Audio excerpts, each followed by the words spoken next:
ఉన్నారు శంకర్, గద్వాలలో ఏం జరగబోతోంది? గద్వాలలో బీజేపీ బీఆర్ఎస్ కలవబోతున్నాయా, లేదంటే ఇండిపెండెంట్ లింక్ ఎవరికైనా సపోర్ట్ చేయబోతున్నారా? గద్వాలలో ఎటువంటి టర్న్స్ జరిగే అవకాశం ఉంటుంది శంకర్? ఎస్ రాజేష్, ఇప్పటికే ఉమ్మడి పాలమూరు జిల్లాకు సంబంధించినటువంటి 18 మున్సిపాలిటీల ఫలితాలు వెలువడాయి. దీనిలో భాగంగానే గద్వాల మున్సిపల్ రాజకీయాలు మాత్రం రసవతరంగా మారనున్నాయి. మొత్తంగా గద్వాల మున్సిపాలిటీకి సంబంధించినటువంటి మొత్తం 37 వార్డుల్లో Congress 16, BRS 11, MIM 1, BJP 7, independent అభ్యర్థులు 2 బరిలో ఉన్నారు. దీంతో ఒక్కసారిగా ఇక్కడ మ్యాజిక్ ఫిగర్ అనేది ఎవరికి కూడా క్లియర్ గా రావడం లేదు. దీంతో ఒక్కసారిగా అక్కడ క్యాంపు రాజకీయాలకు తెరలేపారు అధికార ప్రతిపక్ష పార్టీ నేతలంతా కూడా.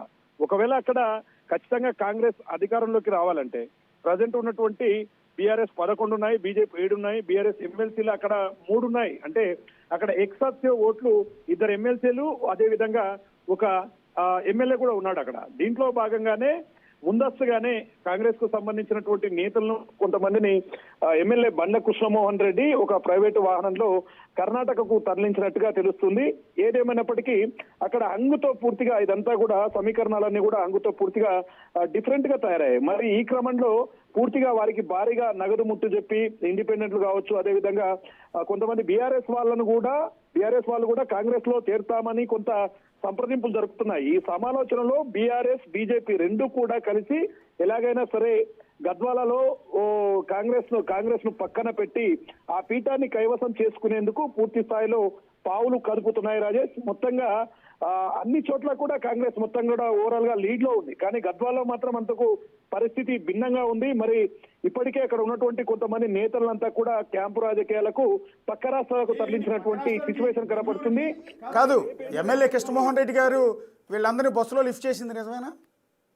ఎస్ అశోక్, ఎందుకంటే ఖచ్చితంగా ఆయన మనకు ఒక విజువల్స్ లో కూడా ఉంది. ఒక కార్ లో ఆయనకు సంబంధించినటువంటి అనుచరులే ఆ కార్ లో అక్కడ ఇండిపెండెంట్ అభ్యర్థిని ఒకరిని నేరుగా ఎమ్మెల్యే క్యాంప్ ఆఫీస్ కు తీసుకుపోవడంతో పాటు అక్కడ నుంచి ఆయన్ని ప్రైవేటు బస్సులో ఎవరైతే వీళ్ళకి సంబంధించినటువంటి అభ్యర్థులంతా ఉన్నారో వాళ్ళతో పాటు ఈయనను కూడా కర్ణాటకకు తరలించినట్టుగా తెలుస్తుంది. మొత్తంగా ఈ వ్యవహారం అంతా కూడా చల్లబడ్డ తర్వాత ఈ పీఠం ఏదైతే మున్సిపల్ పీఠానికి సంబంధించినటువంటి వ్యవహారంపై ఒక స్పష్టత వచ్చాక వీళ్ళందరినీ కూడా తీసుకొని గద్వాలకు రానున్నాడు. మరి ఏం జరగబోతుంది అసలు ఎలాంటి కాదు శంకర్, ఇప్పుడు అధికార పార్టీ ఇప్పుడు ఆయన బీఆర్ఎస్ నుంచి గెలిచిన ఎమ్మెల్యే సరే కాంగ్రెస్ పార్టీలో తర్వాత చేరారు, రీసెంట్ వివాదం అయింది, నేను చేరలేదు అన్నట్టుగా స్పీకర్ ముందు కూడా చెప్పినట్టున్నారు, చేరినట్టు టెక్నికల్ ఆధారాలు లేవని కూడా ఏవో చెప్పినట్టున్నారు. ఇదంతా కింద మీద పడుతున్నారు. సరే ఓకే, వదిలేసేయండి.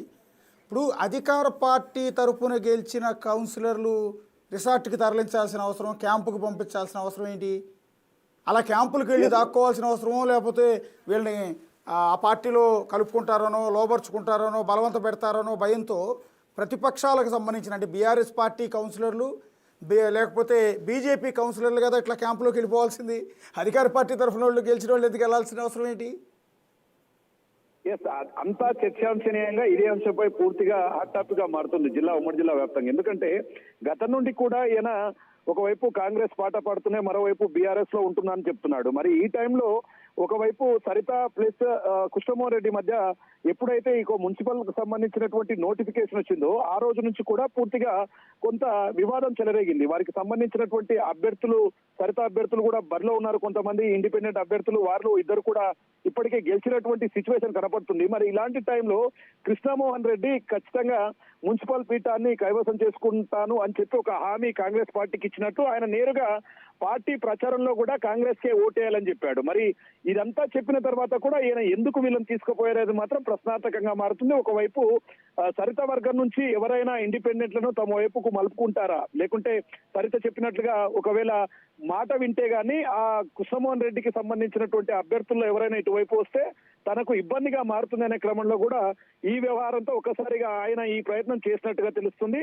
ఏదేమైనప్పటికీ కొంత సర్వత్రా ఆసక్తి అయితే నెలకొని ఉంది. ఇప్పటికే మాజీ మంత్రి శ్రీనివాస్ గౌడ్ తో పాటు బీజేపీకి సంబంధించినటువంటి ముఖ్య నాయకులంతా ఈ గద్వాల మున్సిపల్ పీఠంపై సమాలోచనలు చేస్తున్నాయి. బీఆర్ఎస్ మరియు అదే విధంగా బీజేపీ 2 కలిస్తే కృష్ణమోహన్ రెడ్డికి ఆపోజిట్ గా అంటే దానికి సంబంధించి ఆ పీఠాన్ని తమ కైవసం చేసుకుని వచ్చనే యాంగిల్లో కూడా ఆలోచిస్తున్నటువంటి సిచ్యువేషన్ అయితే కనపడుతుంది Ashok. Right, thank you Shankar Goud. గద్వాలలో ఏం జరగబోతోంది? బీఆర్ఎస్ బీజేపీ కలిసే అవకాశం ఉంటుందా? బీజేపీ కాంగ్రెస్ కలిసే అవకాశం ఉంటుందా? ఇండిపెండెంట్ అనేది